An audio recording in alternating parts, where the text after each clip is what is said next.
रमजान आता है ना तो मैंने एक चीज नोटिस किया है, फिट रहना मजीद मुश्किल हो जाता है। पहले साल में पहले ही मुश्किल होता है कि काम और सारी चीज़ों फैमिली के साथ हैंडल करना, एक्सरसाइज और अपनी डाइट और सारी चीज़ें। और रमजान में तो बिल्कुल ही लोग, हालांकि आपका वर्कलोड डे टाइम में फ्लूइड्स वगैरह आप नहीं देखे ना, पानी नहीं लेते हैं आप, थोड़ा डिहाइड्रेशन हो जाती है और जरा रूटीन चेंज होता है। एक साल के बाद आप एक मुख्तलिफ रूटीन में जा रहे होते हैं। और ऊपर से आई थिंक मेन जो लोगों के यूजुअली टाइमिंग्स होते हैं ना जाने के लिए टू द जिम, वो यूजुअली 5 और 7 के बीच में होते हैं, या फिर सुबह सुबह होता है काम से पहले।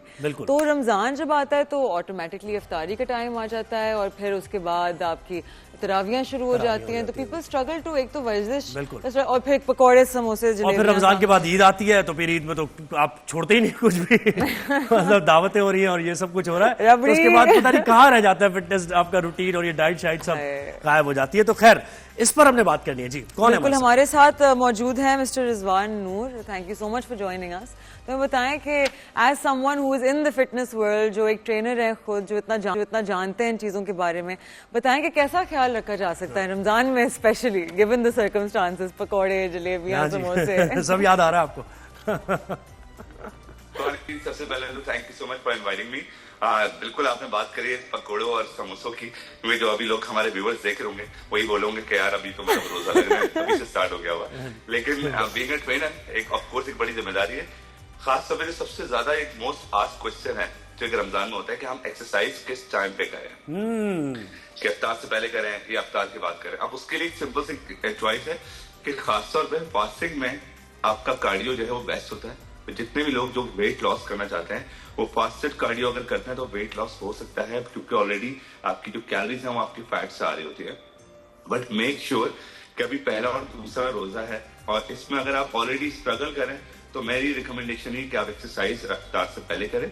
थोड़ा सा 1-2 दिन 3 दिन में आप एडजस्ट होते हैं, आपकी बॉडी को सारी स्टोर्ड अमाउंट मिल जाती है and then you can choice कि आप अपनी एनर्जी है तो आप अफ्तार से पहले करें, अदरवाइज इफ्तार के बाद वाला टाइम अभी भी बेस्ट है। और खासतौर पे जो लोग अपना वेट लॉस नहीं करना चाहते हैं, मसल मेंटेन करना चाहते हैं, स्ट्रेंथ ट्रेनिंग के ऊपर फोकस करना चाहते हैं, उनके लिए नहीं। तो रिजवान देखिए, इफ्तार के बाद तो फिर थोड़ा बहुत तो सभी खा लेते हैं ना, पकौड़ा भी खा लेते हैं, थोड़ा सा पानी भी ज्यादा पी लेते हैं और शरबत भी हो जाता है। तो इफ्तार के बाद आपका पेट भी खाली नहीं है, एक्सरसाइज कैसे होगी? ये तो बड़ा मुश्किल काम हो जाएगा। या थोड़ा 1-2 घंटा वेट कर लें, 2-3 मिनट?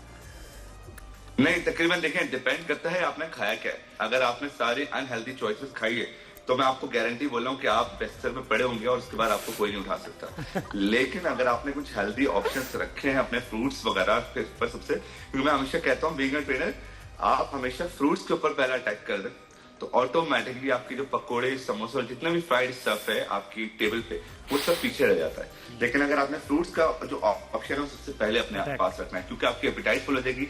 फ्रूट में वाटर कंटेंट, आपका विटामिन, मिनरल्स, सारी चीजें मिल जाती है। लेकिन उसके बाद भी अगर आपको क्रेविंग है तो मैं कहता हूँ भाई ठीक है, एक समोसा जरूर खाएं।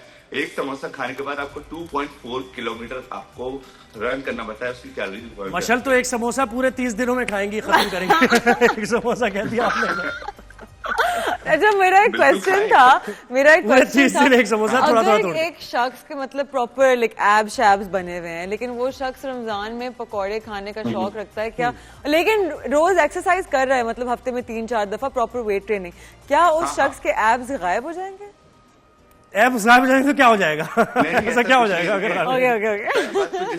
पहली बात तो जिस शख्स के एब्स हैं वो इतना ज्यादा डिसिप्लिन है कि हम उसके लिए अगर बात भी करें तो वो इतना ज्यादा डिसिप्लिन है वो सारी चीजें नहीं करेगा। लेकिन मैं कहता हूं कि अगर आप खाने वाले हैं, आप जितना खा रहे हैं उतना आप बर्न कर लें, आपको कोई मसला नहीं। आप एक समोसा के आप 2 पकौड़े भी खाएं, उसके साथ सब कुछ खाएं, लेकिन उसके बाद आपकी जो एक्सरसाइज है उसको आपको पूरा डिसिप्लिन करना पड़ेगा। आपकी फिजिकल एक्टिविटी में आपकी नमाज, आपकी तरावी, सारी चीजें आ रही है। और एक्सरसाइज भी अगर वो 1 घंटा कर रहा है तो फिर आप अच्छा, आइडियल वर्कआउट क्या हो सकता है रमजान में जो सबके लिए, फिटनेस फ्रीक की बाकी बात नहीं कर रहे हम, आम लोगों के लिए भी एक वर्कआउट क्या हो सकता है नॉर्मल? एक मिसकंसेप्शन इनसे दूर करवाना चाह रही थी रिजवान। ये जो हमारे यूजुअली जो लोग जिम के इतने आदी नहीं होते और सोच रहे होते हैं कि हम कौन सा प्लान नहीं, जोहे बहुत फिट है माशाल्लाह से, तो वो लोग जब सोच रहे होते हैं ना जिम जाने के लिए, बहुत लोगों में एक कॉमन मिसकंसेप्शन है कि अगर आप वेट ट्रेनिंग करेंगे तो आप बल्की हो जाएंगे, लेकिन actually weight training fat loss के लिए बहुत अच्छा है। तो आप इस पे थोड़ा बात करना चाहेंगे? बिल्कुल है। बिल्कुल, क्योंकि देखें स्ट्रेंथ ट्रेनिंग जितने भी लोग नहीं करते हो, खासतौर पे उम्र के एक ऐसे डेकेड में जहाँ पे 40-50 साल अगर आपकी उम्र हो गई, तब भी अगर आपको और बेहतर अपने जिंदगी की फंक्शन करना है तो स्ट्रेंथ ट्रेनिंग ही है जो कि आपको अगले 10 साल भी काम कराएगी। स्ट्रेंथ ट्रेनिंग के ऊपर फोकस लाजमी करें।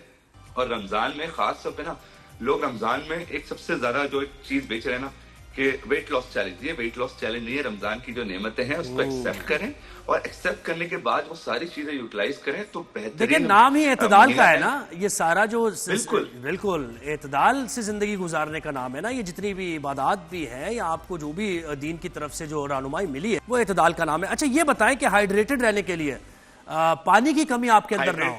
हाँ, वो कैसे रहने के लिए तो मैं ऑलरेडी कितने लोग हम लोग देखते हैं कि स्टोरी पे इतना ज्यादा जो है ना वो पानी पी रहे हैं। तो पानी ऑफ कोर्स हमारा जो अफ्तार से लेके सहरी तक है उसको पानी को जबरदस्त रखें। प्लस मेरी एक और ऑप्शन है कि आप अपना डिटॉक्स वाटर बना लें। आपके जितने भी फल फ्रूट्स वगैरह होते हैं उसको आप पानी के अंदर डालें, 1 से 2 घंटे में उसका जितना भी एक्सट्रैक्ट है। और मटन कढ़ाई अगर सामने आ जाए तो फिर क्या करें? यार आपको मटन कढ़ाई वही पसंद है ना सर? मटन कढ़ाई ऑफ कोर्स पहले रोजे में सारे लोगों ने, सैटरडे का दिन था और उस दिन उन्होंने लोगों ने जाके बंस रोड पे सारे नवाजमात कर लिए। जी समझ में नहीं आ रहा, पहले रोजे भी अगर आप पता है इसकी टर्म ये मटन कढ़ाई फोड़नी है। इसको कैसे कहते हैं? फोड़ने को तो कुछ भी कर सकते हैं। सही बात है। बहुत शुक्रिया आपने हमें वक्त दिया और बताया कि भाई फिटनेस कैसे आप कर सकते हैं थैंक यू सो मच के दौरान। और आपको मजीद भी हम जहमत देते रहेंगे अपने शो में वक्तन फवक्तन। तो ये करना है मशल।